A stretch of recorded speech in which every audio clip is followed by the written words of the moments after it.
We are off to the next chapter, which is about transition metals and coordination compound, which is chapter 19. And a reminder again, right? We are examining on Thursday, I believe, there. All right, so in this chapter, we're going to talk mainly towards the end of it about coordination compounds and complex ions. Before we do, we're going to talk a little bit about transition metals and some of the properties and stuff that hopefully should be somewhat review-ish from Chem 50. The reason for that is a lot of complex ions, as we will see, will have these transition metals in the middle of them. And as we'll see, basically, you'll have a metal, and attached to it will be a bunch of what are referred to as ligands. And a lot of times this metal in the middle is a transition metal. So we're going to talk a little bit again about some of the properties of them. So one of the first things we're going to talk about is effective nuclear charge, and that's sometimes referred to as Z effective. And effective nuclear charge is really the sort of positive charge that the electrons feel as a result of what is sometimes referred to as shielding. So we take just a simple example of like lithium. Lithium is 3 electrons, so 1s2, 2s1. Lithium is group number 1 on the periodic table, which means here this is its valence electron. These electrons here in the first energy level, these are the core electrons. They are closest to the nucleus. Remember, right, when you write electron configuration, the front numbers there is the energy levels or the principal quantum numbers. So that is the n equals 1, which is the principal quantum numbers. And that's basically the energy level. So on the first energy level, we got 2 core electrons. Here, the valence electrons are the outermost highest energy electrons. And in this case, it's on the second energy level, and we got 1 valence electron. Remember that the number of valence electrons equals the group number. So again, lithium with being group 1 is the 1 valence electrons. So what we're talking about here with effective nuclear charge is because lithium has 3 protons, also has some neutrons, but they have no charge. Really, the nucleus there of lithium has a +3 charge. And if we sort of arrange our electrons here, not in the proper way that they kind of go, but we'll just kind of draw them like this. We got those 2 sort of lower energy electrons. Then we got that valence electron, which is flying around a little further distance from the nucleus. So when we talk about electrostatic attraction, which is the attraction between positive and negative, right? So electrostatic, the positive negative attraction there. It does increase with sort of size. So something that is +3 and -3 will be held together a lot tighter than something that is +1 and -1. So when we look at these electrons here in the lower energy level, they are near the nucleus, and they're really feeling, for example, the full sort of +3 charge of that nucleus. And that's why they're held really tight, because again, that full sort of force of that +3 charge. Now, when we look at the valence electron in this particular case, take our little valence electron out here. It is actually not going to be feeling that full kind of +3 charge. And that is because it's going to experience what is sometimes referred to as shielding. And what's happening is it has these lower energy electrons that are essentially in the way of that valence electron feeling the full force of that +3 charge. So it's kind of like, again, if you're in the movies or something like that, and you sit down, you have a nice, perfect kind of view of the screen, and then somebody kind of sits in front of you with a big hat. It kind of blocks out half of the screen, so you're kind of shielded from it. And sort of the same idea here. So instead of feeling that full sort of force of that +3 attraction to the nucleus, that outer electron is shielded from it by those lower energy electrons. You could actually calculate that, and that's what's known as Z effective. You could take the positive charge from the nucleus, which is +3 in this case. You could then add it to the number of electrons in the lower energy level that's shielding it, which would be -2. And basically that outer electron here, that valence electron, is feeling a more +1 sort of attraction to the nucleus rather than a +3 attraction. Thus, it's not going to be held as tightly. And as you may know, that is why, for example, our valence electrons here are the ones that are involved in bonding. They're not held as tightly. They're able to be sort of removed or shared because of that lower sort of attractive force. In general, on the periodic table, when you look at the periodic table and Z effective, it does increase as you go to the right and decrease as you go kind of down and to the left. And we could just see that in terms of size and the relationship for size. As we go to the right on the periodic table, the atomic number sort of increases. That means there's a greater positive charge. So even though those electrons are feeling the shielding effect on the right-hand side of the periodic table, because of that larger positive charge, they're still going to feel a stronger positive charge and attraction than the guys to the left. And what that's going to do is bring everybody closer to the nucleus as you go up and to the right on the periodic table. So if we look here, this is like period 3 on the periodic table. And if we go this way, we could see that the Z effective increases as you go to the right on the periodic table. The result of that is the radius here gets smaller. So it's going to bring, again, everybody in a lot closer. So even those outer electrons are going to be closer to the nucleus. And that's what we see here. Again, as you go up to the right, we can see a much smaller sort of radius there, as opposed down and to the left, we see a much larger. And again, as we go this way, even though there may be more electrons, the positive charge is greater. Even the effective positive charge there, or the effective is increasing, and that's going to bring those electrons in closer to the nucleus.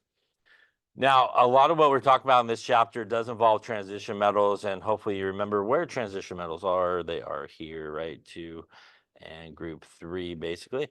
So between group 2 and group 3 are our transition metals. And when we look at transition metals, they are on the periodic table, essentially what is known as the D block, right? In terms of electrons. And the first 2 here are the S block, right? From here to here is the P block, and not really pictured, but the 2 rows on the bottom, that is the F block, right? And we're talking about electron configuration, and a reminder again, S's can hold 2 electrons maximum in terms of their orbitals. P's, there are 3 individual orbitals, which means if you fill a P subshell, you could go 6 electrons. D is 10 electrons, and F is 14 electrons in this particular case. And what we see here again is our transition metals there are between group 3 and group 2 and group 3. When we talk about valence electrons, it does equal the group number. And when we talk about valence electrons for transition metals, it also equals the group number. It is the more kind of 1 through 18 numbering that you do. So for example, here, iron would have 8 valence electrons. And again, Ti here would have 4, and so forth as you go across there. Zinc has upwards of 12. Not that it'll ever use all of them, but it can do that as well. So our transition metals are here. Again, a reminder that when we talk about this, this is S, which is 2, so 1 and 2, right? And our P, which is 6, 1, 2, 3, 4, 5, and 6. And our D, which is 10, 1, 2, 3, 4, 5, 6, 7, 8, 9, and 10. And our F, which is 14, 1, 2, 3, 4, 5, 6, 7, 8, 9, 10, 11, 12, 13, and 14. A couple of reminders that this is period 1, 2, 3, 4, 5, 6, and 7. So when we talk about this, reminder that D's here actually is 3D there. This is 4S. And that is then 4D and so forth as you go down. This is actually 4F here and 5F. And the D's are actually one behind the period number. And the F's, which actually these guys here technically go into here. These are what are sometimes referred to as intertransition metals because they technically go in there. They're actually two behind the group number or the period number. That's where they're supposed to be. So transition metals do show great similarities within a given period or group on the periodic table. So things near each other, like normal, sort of on the periodic table, have similar sort of properties. When they do form ionic compounds, they can form more than one oxidation state, and obviously that's something you probably remember. That is why, generally speaking, when we name an ionic compound that has a transition metal in it, we do use a Roman numeral because the Roman numeral indicates the charge on the metal. And a lot of transition metals can have a variable charge. There is three exceptions, and that is zinc, cadmium. If you hang a left there at cadmium, that's silver. These guys, although they are transition metals, have basically fixed positive charges, +2 for zinc, +2 for cadmium, and +1 there for silver. So that's sort of the exception, those three right there. Everybody else really in the transition metal region, depending on who they're attached to, can have multiple types of charges. As I mentioned before, a lot of the reason why we're talking about transition metals is when we talk about complex ions later on in this chapter, that is typically the metal that we see in the middle of them. And they can be surrounded by a number of ligands, which are Lewis bases. So you could have something like iron in the middle, and you could have something like, for example, water surrounding it. And water is a Lewis base. And a reminder that a Lewis base is something that will donate a pair of electrons. So a Lewis base is something that will donate a pair of electrons. A Lewis acid is something that will accept a pair of electrons. The metal in this case, because it's electron deficient, is acting as the Lewis acid. It is the one that's going to accept the pair of electrons.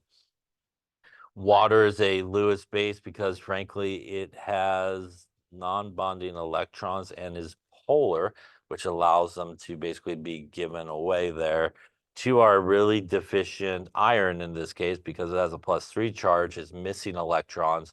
So it makes a really good situation for them to kind of come together and attach. And that's what we see here. Here we have a cobalt in the middle. We have ammonia. Ammonia also a good Lewis base, as it has also those non-bonding electrons, and it's also a polar molecule. So typically things that are good Lewis bases are things that have non-bonding electrons. They're polar, and also things that are negatively charged, because the way that you become negatively charged is you had to gain some electrons, which means you have extra electrons basically to give. So here we have basically all these guys here, which are our ligands, the ammonias. And then again, acting as our Lewis base. And here we have really our deficient metal, which is acting as a Lewis acid in this case, as it's deficient. The overall charge of this thing is +3 because it comes from the metal's charge, as NH3 is neutral and has no charge. So even though there are 6 of them, by the end of the chapter, you'll be able to name this properly as something like hexamine cobalt 3 ion, and you'll be able to name those guys pretty soon. Now, when we talk about ionic compounds, a lot of times they will have some different colors depending on the oxidation state of the transition metal. Also, depending on sort of what is attached to it, it will absorb light in different sort of wavelengths. Remember that the color that we see, for example, in a solution is the complementary color, right, to the wavelength of light that's being absorbed. So again, even though our solution is red, it's not going to absorb red light. It will absorb the complementary color to red, as what you saw when you picked some of those wavelengths on some of those earlier experiments. A lot of these compounds are paramagnetic. And paramagnetic means, as you might remember, unpaired electrons. Yeah, so paramagnetic is unpaired electrons. Diamagnetic is when our electrons pair up, right? And their spins cancel each other. A reminder, right? Electrons have spin. There is the spin quantum number, you might remember, which is either plus a half or minus a half. Plus a half means electrons going upwards, which is typically how the first electron enters the orbital. Minus a half means the electron is going downward, which is again how the second electron goes. They never, if this is an orbital, they never go in the same direction, right? That is Pauli's exclusion rule, which means that no two electrons in the same orbital can have the same four quantum numbers. A reminder, quantum numbers, right? There's N, L, M sub L, and M sub S. That's the energy level. That's the type of orbital. That's basically how many orbitals there are, or their orientation in three-dimensional space, and that's the spin of the electrons. So the way they get around having the same four quantum numbers, as you might remember, is we have opposite spins happening within the orbital, and that gives them not the same four quantum numbers. Any questions on that there? Now, electron configuration for transition metals, or just in general, a reminder that a couple of things for electron configuration that hopefully you remember is, as I mentioned before, there are, in terms of s orbitals, any individual orbital could hold two electrons. So because there's only one type of s orbital, it could hold a maximum of two electrons.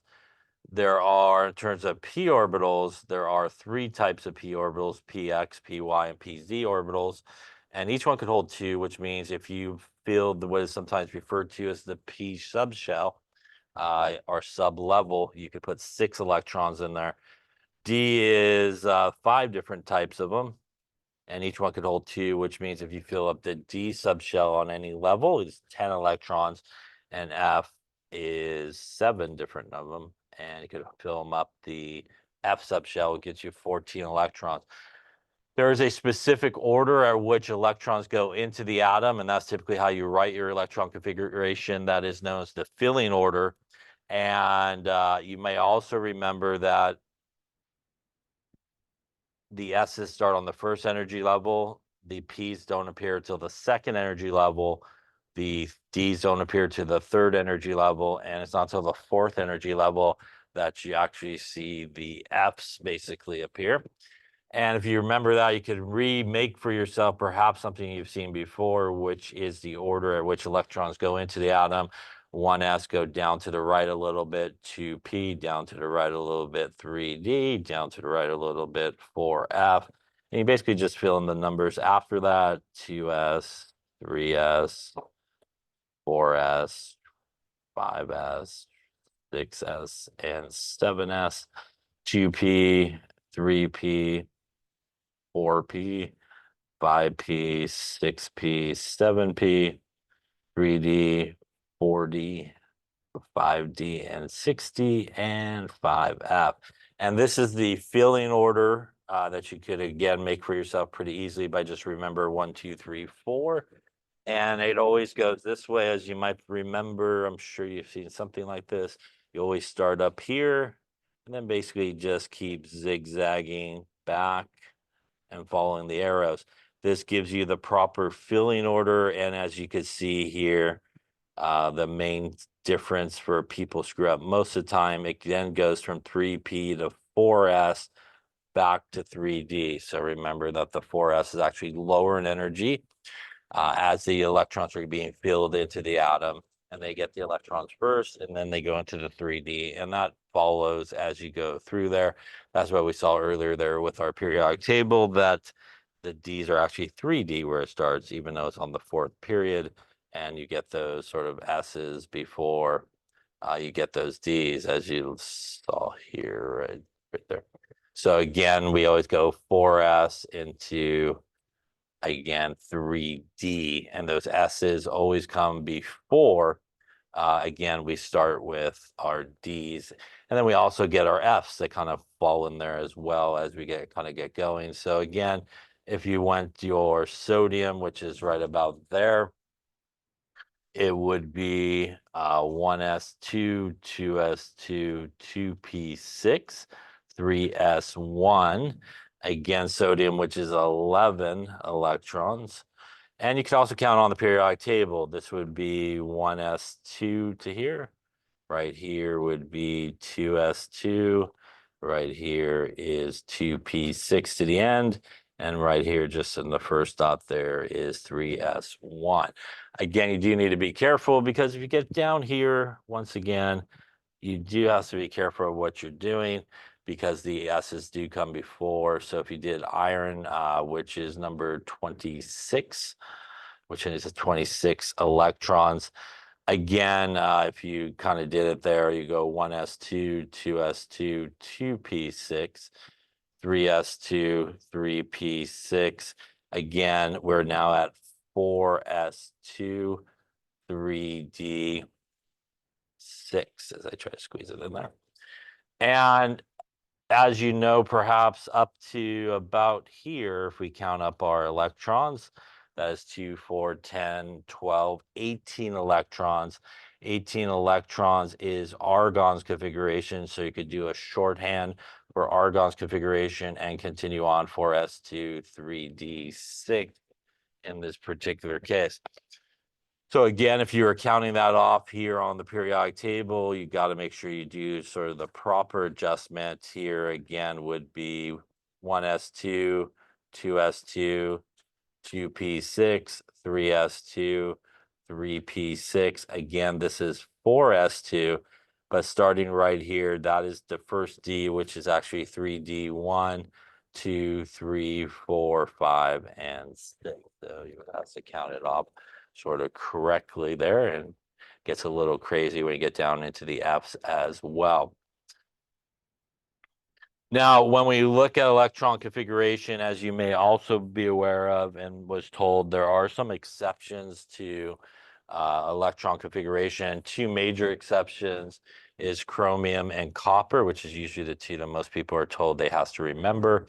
And if you follow this zigzag thing here, which is the order of electrons here for chromium, you would end up with 1s2, 2s2, 2p6, 3s2. And again, we're just kind of coming this way, zigzagging back, coming this way, zigzagging back, and down into here. So we're just kind of following that through.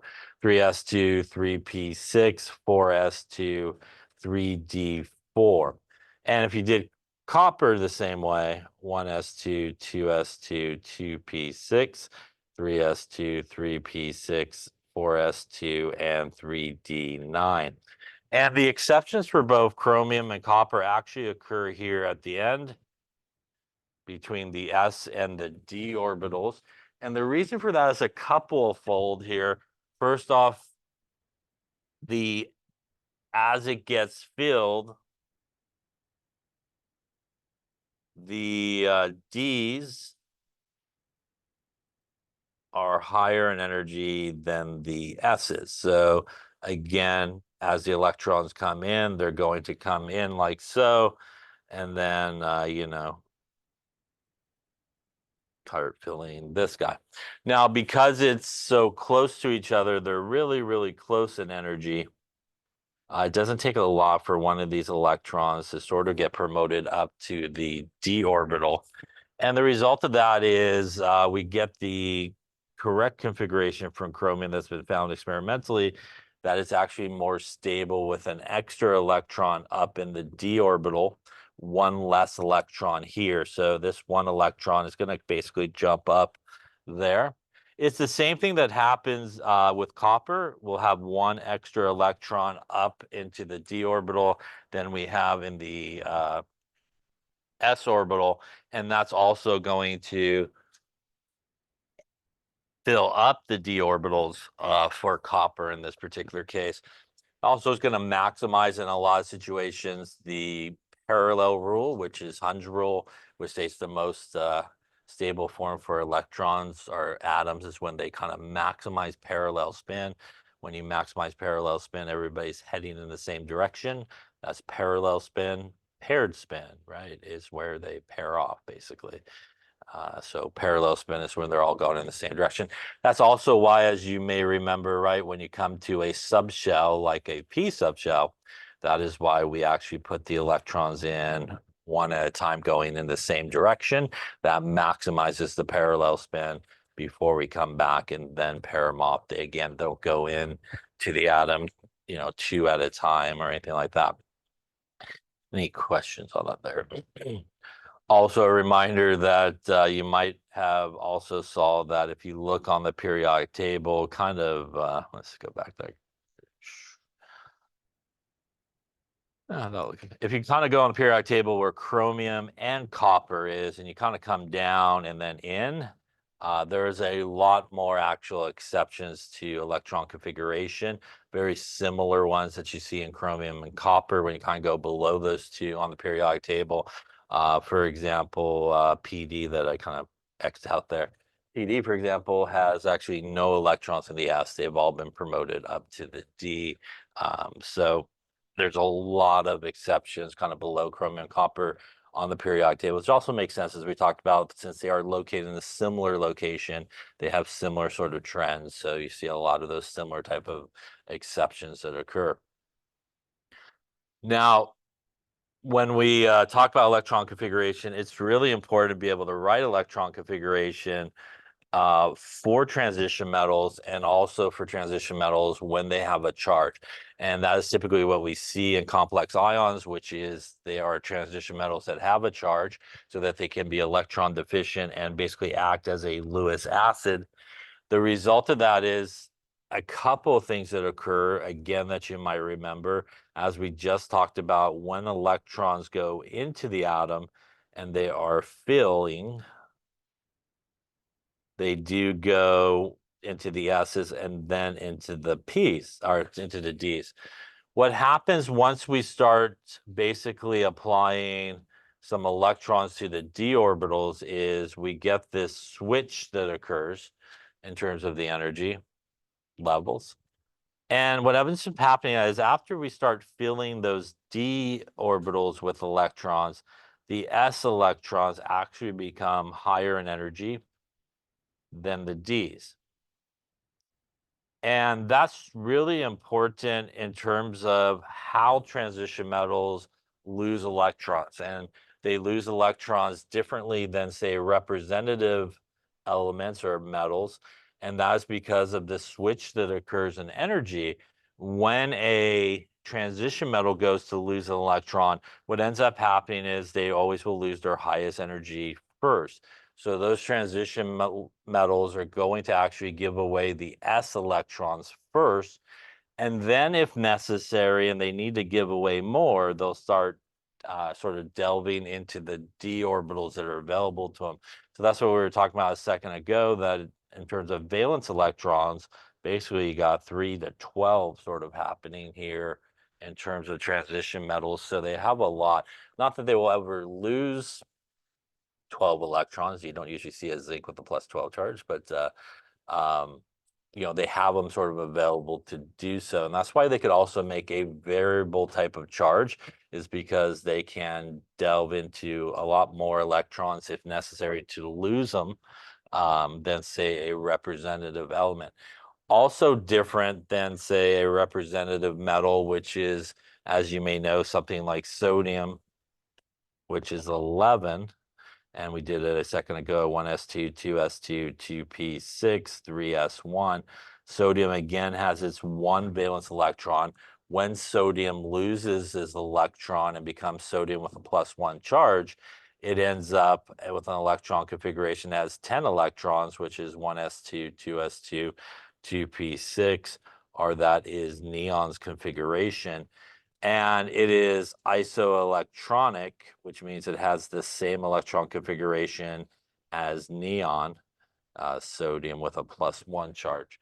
And what happens with typically representative metals is that they will lose electrons and they will back up on the periodic table to the noble gas that comes right before them. And that doesn't happen with transition metals because they would have to lose a lot of electrons to get back to the noble gas configuration. And again, it doesn't necessarily happen that way.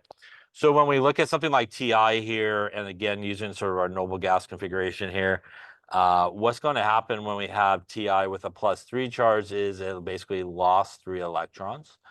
So the first 2 electrons are going to come out of here. And then at that point, it will need to basically take out 1 more electron there. And that's going to leave Ti 3+ with a electron configuration of argon 3d1, and it has 1d electron in that particular case. This is also why sometimes if you look around, not a lot in books and stuff like that, but in some books, but not a lot, but they will sometimes see people write electron configuration kind of like it looks like it's all in order, like it's like all the 3s are together, all the kind of 4s are together. And they sometimes will write that based on energy electron configuration after it's been filled.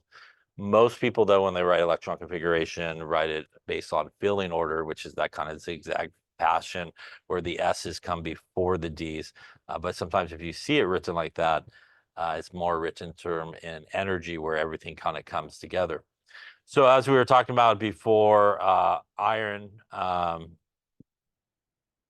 which is 26, again, would have argon 4s2, 3d6. If iron were to lose a couple of electrons and become iron with a +2 charge, instead of 26, it would now have 24 electrons, and that would give us argon. And again, it's going to be these 2 electrons that's going to come off, and that's going to leave us 3d6 here. In terms of electron configuration, it would have 6d electrons available. If iron was a +3, it would be 23, which means it would be 3d5, as we got rid of 2 electrons and now have to basically dig into one of the d electrons in that case, and it would have 5 valence electrons.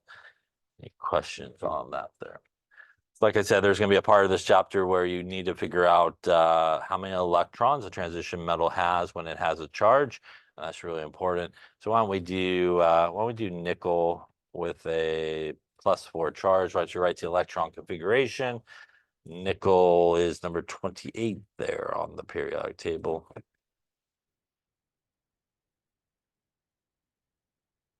Okay, so let's take a look at it. So obviously nickel here at 28, 1s2, 2s2, 2p6, 3s2, 3p6, 4s2,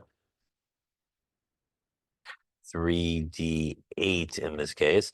Obviously, you could shorthand it there to right about there. Again, that is argon's configuration, which is 18. And then that would be 20 and a 28. In this case, at +4, we're going to lose 4 electrons. So instead of 28, it will have 24 electrons.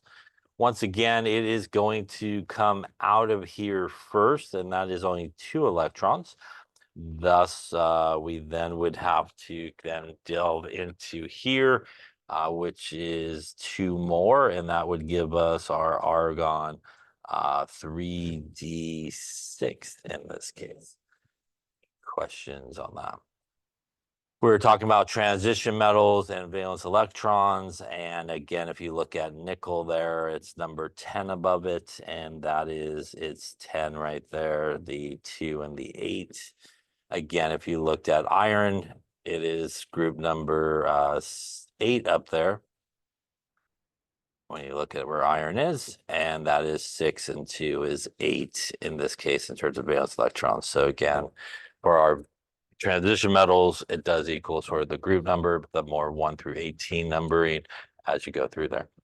Any questions on electron configuration for ions here?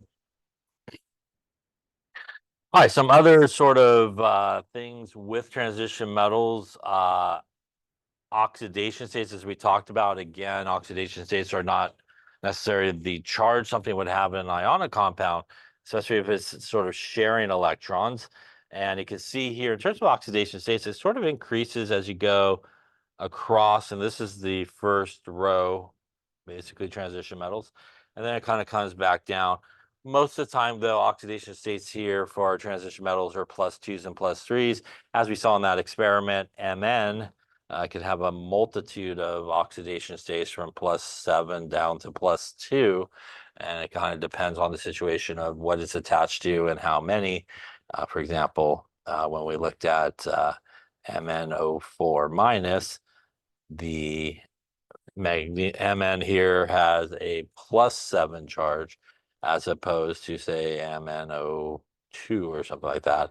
Again, it's got a +4 type charge. So again, oxidation states can vary, but most commonly, as you can see there, 2s and 3s, which are in red. Those are the most sort of common ones that we come across for these transition metals.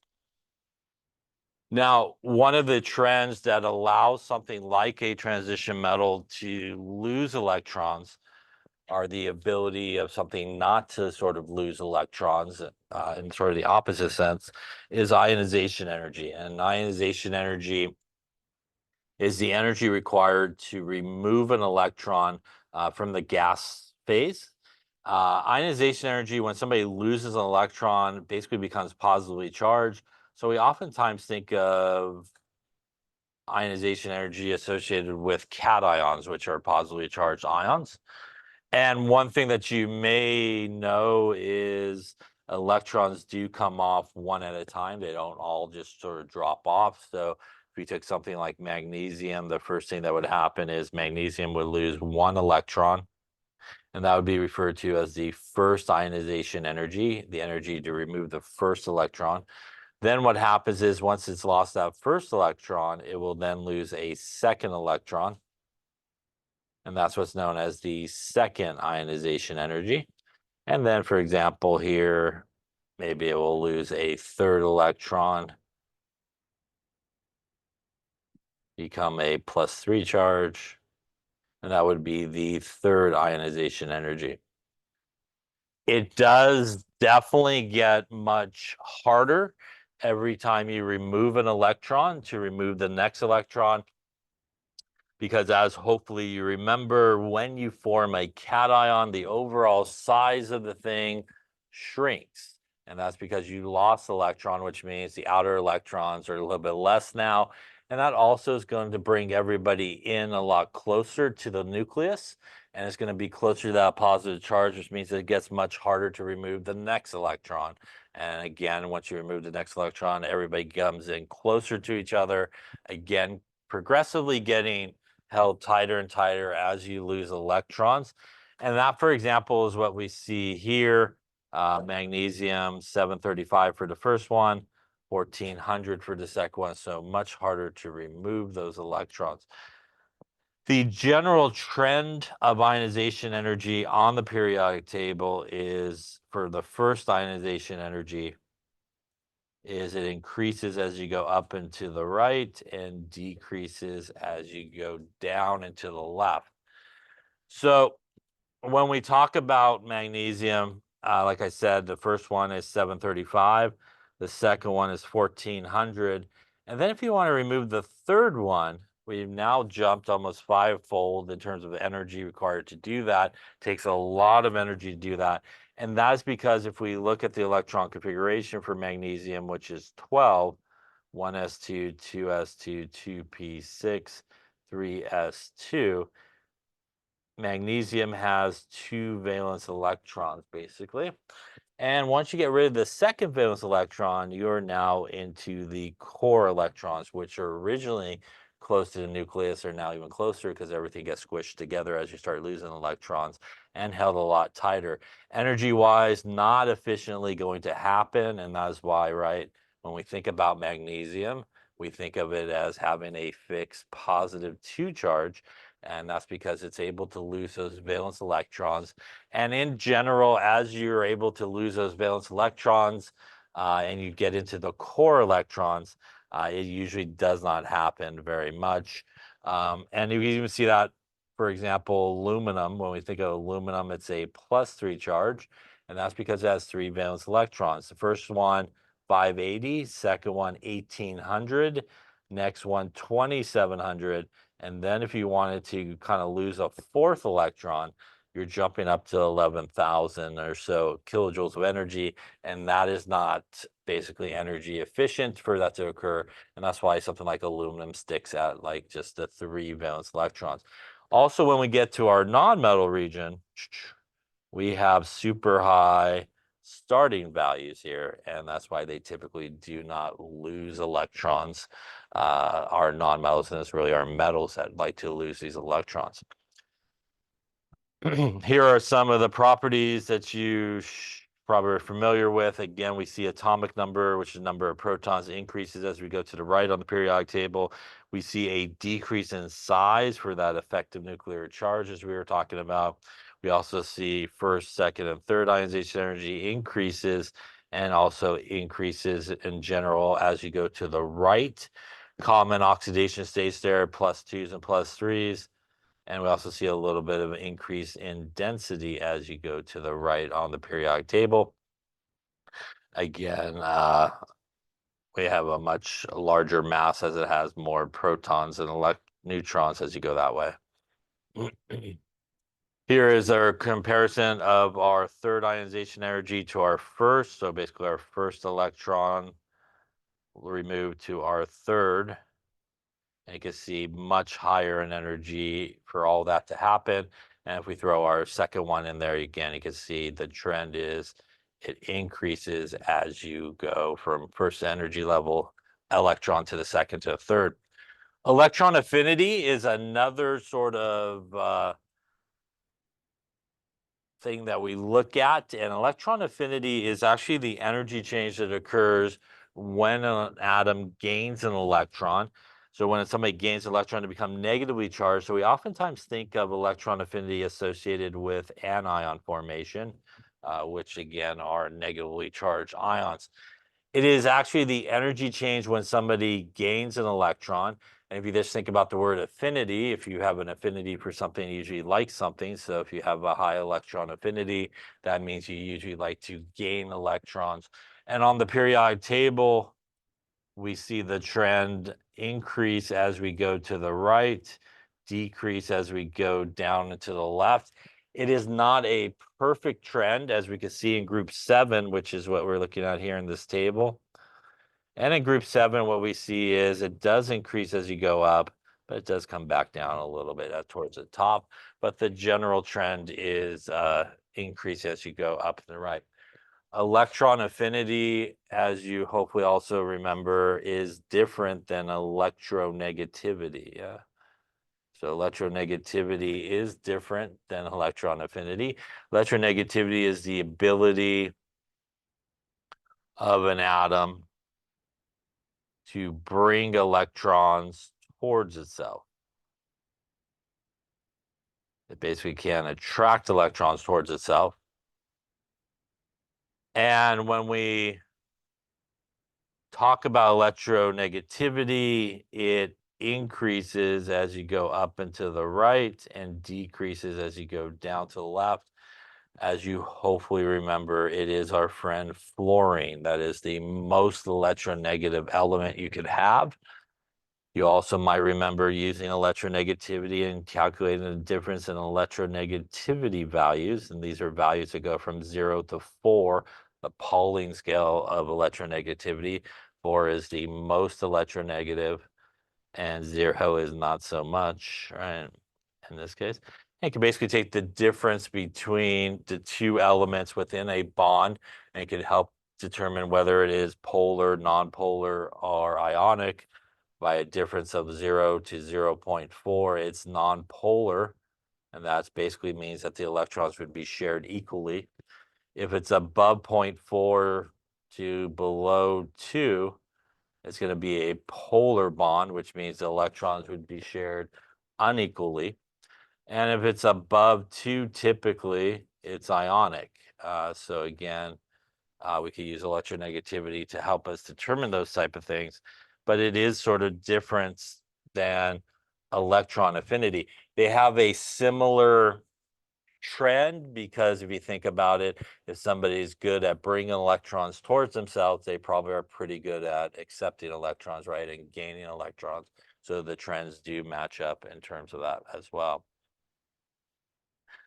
Now, when we look at those things, again, a reminder that, all those sort of trends is what we see as we go this way. We have the Z effective increase. We have the size decrease. We have the ionization energy increase. We have the electron affinity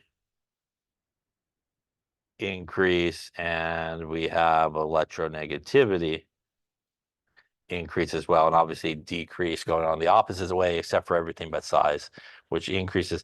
And that's why on the upper right, when we talk about nonmetals in general, they're typically are guys that like to gain electrons.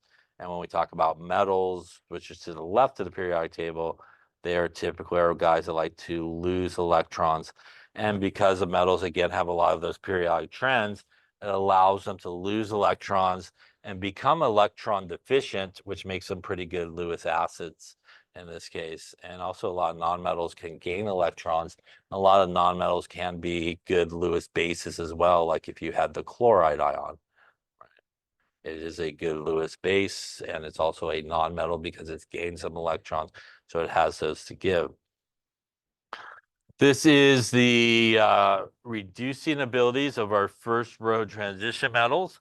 And what we see here is reducing ability means a reducing agent.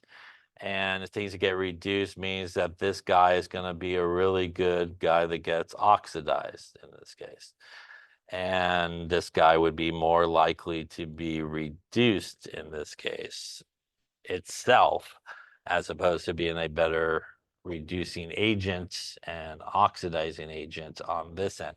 And you may say to yourself, but wait, isn't that more positive? Shouldn't that be the one getting reduced? And you would be correct if we looked at this equation and it was written in the opposite direction. These are all oxidation equations and not reduction equations. So these are not what we've been looking at, which are SRP values, standard reduction potentials. These are actually standard oxidation potentials. And when we reverse the signs for all these, if we rewrote all these guys as reduction reactions, what we would do is basically change the sign of all these, and this would be negative, negative, negative, negative, negative, negative, negative, negative, negative, and that guy becomes positive, which means, as we would expect, that guy would be the one that is most likely to be basically reduced, or your cathode in this case, as it's the more positive SRP if you flopped all these reactions basically in this direction. Here again is a diagram of the atomic radius of our 3D, 4D, and 5D series.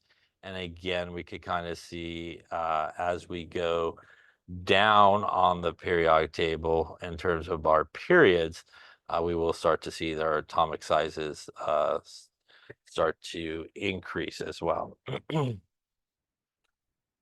Here's what each of the first row transition metals look like in case you need an idea somewhere out of a lineup. And as I mentioned before, a lot of these guys will form a lot of complex ions, and they have different oxidation states. We don't do a lot of qualitative analysis type of experiments, but this used to be helpful to just ID what oxidation state things are in. And as you can see, depending on the oxidation state, we do get some different colors that occur. And that happens with all of them, like our chromium here, can go anywhere from blue to green to orange and yellow and red, depending on the oxidation state. And there's our Mn, as you witnessed in yours, purple, browns, and pink, red, and colors as well. Copper as well. Copper 2 is usually more blue. And then we also have some black and red and white type of compounds that are formed as a result of combining with copper. All right, so that was a little bit about transition metals. Hopefully most of that was review for you, I hope. And again, the reason that we're sort of talking about transition metals and a reminder of some of their properties is they are the major component of coordination compounds. And coordination compounds are basically two things. They are basically a complex ion, as we sort of mentioned before. And a complex ion, again, will typically have like a transition metal and a bunch of these guys out here, which are our ligands, as we mentioned. And what a coordination compound is, you could kind of think of it like an ionic compound. And in an ionic compound, there's like a positive guy and a negative guy. There's really like a cation, right, and an anion. And in a coordination compound, there is basically both things. And you have what is referred to as the counter ion and the complex ion. And in a situation where you could have a complex ion that is negatively charged overall, you will have a counter ion which is going to be positively charged. So just like in an ionic compound and a coordination compound, you basically have a positive guy and a negative guy. The complex ion can be positive or negative, and the counter ion could also be positive or negative. So you could definitely have a combination where you have a counter ion that's negative and a complex ion that is positive. So either one could be either charge, it could be positive or negative, both the counter ion and the complex ion. The counter ion you could think of as kind of like a spectator ion in a sense. It's basically there to kind of balance out the charge. It's like, for example, like sodium or something like that, or it could be something like chloride as well. Just like in an ionic compound, when we're dealing with a coordination compound, as we'll talk about both in naming and also writing the formula, it should always be positive guy first, followed by negative. And again, that could either be complex ion, counter ion, complex ion. A complex ion, as I mentioned, has a metal in the middle, which has a positive charge and is electron deficient because it has a positive charge. It is surrounded by ligands, which, as we just talked about a second ago, are Lewis bases, which means, again, they can donate a pair of electrons. And as I sort of alluded to earlier, what makes something a good Lewis base is one of two things usually. One thing is it's a polar compound and it's got some non-bonding electrons. As you can see here, we got some non-bonding electrons going on in this case. Also, something that is an ion that's negatively charged. Again, because it's negatively charged, it is able to gain some electrons, which means it would have some electrons to donate. Things that are good Lewis acids are our metals there that basically have lost electrons. So something like our cobalt here, again with a +3 charge, means that it has lost some electrons. It's going to be electron deficient and will be able to accept those incoming electrons as we go here. So here we have a metal with 1, 2, 3, 4, 5, 6 ligands attached to it. And again, as we saw earlier, the ammonia is able to do it through its electrons there, the chloride as well, because it's negatively charged. Now, when we talk about a ligand, that is an atom or a molecule that can bind directly to a metal, basically in this case. The number of donor atoms that are surrounding the central metal is what's known as the coordination number. So, for example, when we look at something like the one that we saw on the previous page there,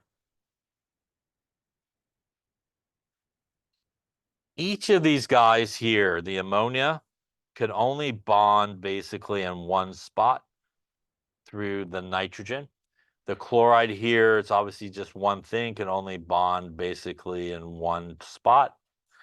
So each of these, this guy's going to attach to the nitrogen. This will attach to the nitrogen. This will attach to the nitrogen. This will attach to the nitrogen. So that is 4 nitrogen attachments. Each of these chlorines obviously can only attach to the chlorine. That's plus 2 more. That gives us a coordination number here of 6 for this. The 4 nitrogens that are attached to the metal and the 2 Cls that are attached to the metal in this case would give us our coordination number. Now, sometimes people think that it will always be, for example, like the subscript. So we looked at something like this, which is the one I think we saw at the beginning there. And they look at it and they go, okay, the coordination number here is 6. And in this particular case, that would be correct. Once again, there you have the cobalt, and attached to the cobalt is basically the 6 nitrogens. I won't draw all the NH3s. They obviously have the hydrogens there as well. But basically, maybe I will. So it looks a little bit more complete. They are all attached to the nitrogen here. So 1, 2, 3, 4, 5, and 6. And it does match. This number would be the coordination number here. That is only because of the ligand here. This type of ligand is what is referred to as being monodentate. Some books will call it unidentate, and it basically means that that particular ligand only can attach to the metal in one location per molecule. And water is another example of that. So water basically will attach to the oxygen, the more negative side of water. And it will basically, for every water that you attach, you get basically 1 coordination number. Not all ligands are like that. An example of a bidentate ligand. Bidentate means that for every one of those molecules, it has the ability to attach to the metal in 2 locations. Very common one that you come across the most is ethylenediamine. That is also, by the way, abbreviated both in formulas and also names with EN. So if you see EN, it stands for ethylenediamine.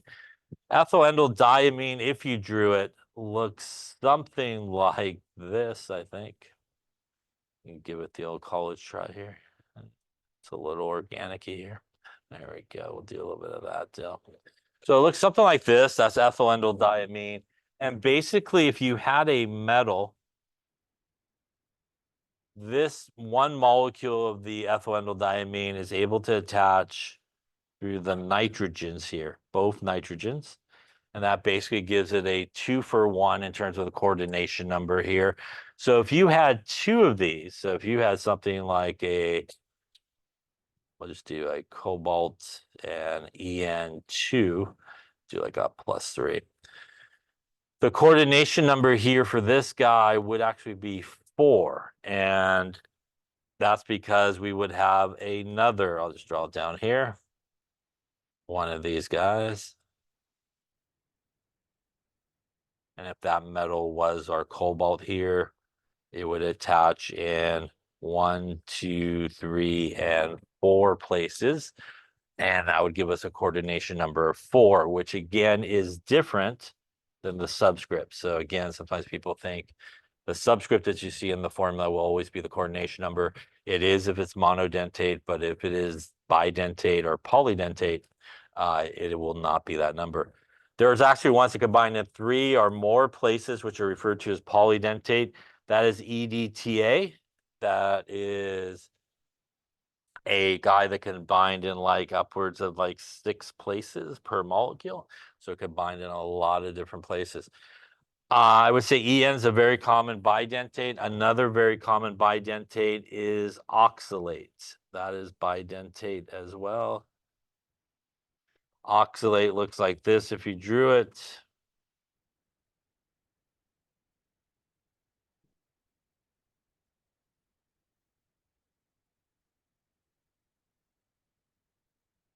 And it's actually the oxygens, the single bonded oxygens, that has the ability to bind to the metal. So also for oxalate here, you get a 2-for-1 sort of binding situation that is occurring. Questions on that there? Now, how many ligands do you typically get? And it does usually have a little bit to do with the charge that you see on the metal that's in the center, depending on the charge as to how many sort of ligands would come in. So as you can see here, typically things with a +1 charge, you're going to be probably more on the 2 sort of ligands coming in, occasionally 4, so kind of 2 and 4. As you get into a +2 sort of charge, greater electron deficiency, you'll get more of a 4 and 6 sort of guys coming in. And obviously at +3, a lot more electrons lost, greater electron deficiency. You're going to get into more 6 things attaching to it, except for gold. Gold will typically, with a +3, will hang out with 4. So as sort of the positive charge increases on the metal, the more electron deficient it is, the more it's able to accommodate Lewis bases and those electrons coming in and able to attach more ligands to the metal. Questions on that there? So there is ethylenediamine. I drew it not too bad, so that's good. This is EDTA. As I mentioned before, it can really bind a metal in 6 different locations per molecule. 1, 2, 3, 4, 5, and 6 places. So something like EDTA really wraps around a metal pretty tightly. And in this particular case, it is sometimes referred to as a chelating agent. And pi dentates and polydentates are chelating agents. They can basically surround a metal really, really strongly. If you look at a lot of ingredients on certain things, you'll see something like EDTA kind of listed. And that usually is something that's used to sort of chelate out or grab up some metals. So as you can see, a lot of different spots where something like EDTA could basically bind to a metal. Here's a table of some of our common ligands. There we go. So we have our water, our CN, our ammonia, our NO2 minus, our thiocyanate, hydroxide, and any of our halogens are all monodentate. There's our 2 sort of bidentate ones that you most commonly come across, which is, again, is our oxalate and our endoethylenediamine. There's diethylendotriamine. Triamine means 3, so there's actually 3 nitrogens in this guy. And he's able to bind to the metal in 3. So for that one, you're going to get basically a 3-for-1 deal for every one of those. You're going to get a coordination number of 3 for every one that you have. And then here's our ethylenediamine tetraacetic acid. And then we could have our 6 locations of where it will bind. Also has, as you can see there, kind of a negative charge on each of those oxygens overall, or a -4 charge. All right. So what are the oxidation numbers of the metals in the complex ion? These are coordination compounds here, how they are written. And just to give you an idea, the complex ion is typically written in the actual bracket. So why don't you take a moment for each of these, the metal that's in the complex ion part, why don't you figure out what the oxidation state is? So that's the gold in the first one and the chromium in the second one. Okay, so let's take a look. So in this case here, we know this guy's in brackets, so, and it also has a transition metal. So this is our complex ion. By the way, the potassium over here would be our counter ion here. Again, overall, the coordination compound here, which is both of those things together, has no charge. If we look at it here, the OH is hydroxide, that's -1. There are 4 of them, which means we have kind of a -4 happening in this situation. We do have a counter ion on the outside, which is potassium, which is +1. That means in this particular case, our gold is going to have a +3 oxidation state in this particular case. Any questions on that one there? Taking a look at our other one here, we have our, do that, and a little bit of this. So once again here, this part is our complex ion. And here the nitrate would actually be our counter ion in this particular case. So once again, we kind of take same approach. We could start with our NH3. Our NH3 is neutral, no charge, so no oxidation state. Our nitrate on the outside is -1, and there are 3 of them, which gives us a -3. Again, overall, this coordination compound has no charge. That's going to be a +3 here for our chromium as well in this particular case. Now, when we look at just the complex ion part of the first one, we again have a -1, which is a -4. The gold, which was +3. The actual overall charge of the complex ion part here is going to be -1. And that is from our +3 and our -4 leaves us a -1 overall. And that is why when we look at our counter ion here, which is here to balance out the charge, we have just one potassium, and potassium is group number 1, which means it has a +1 charge. So just like in an ionic compound, when you put these guys together, all the positives need to equal all the negatives, and we get our coordination compound, which has no charge overall, as it is balanced +1 and -1, basically balances each other out. Same thing if we look at our second one here and we look at the actual complex ion part of it, and that would be here. Again, this has no charge, and the chromium, as we saw, had a +3 charge. So the actual complex ion part of our compound in this case actually has a +3 charge.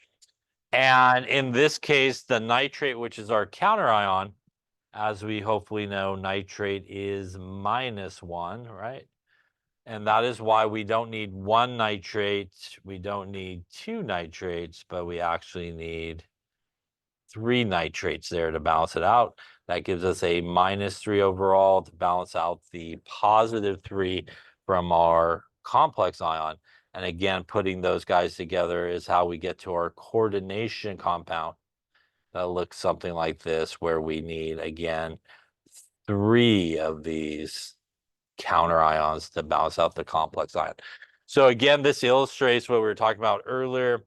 It is definitely possible to have a complex ion that is negative charged overall, but it's also possible to have a complex ion that is positively charged overall. And what we see in each of these examples is the positive guy goes first. So in this case, our counter ion goes first, followed by our negative guy. And here it is our positive up to here, our positive complex ion followed by our negative counter ion in this case. So always positive, then negative.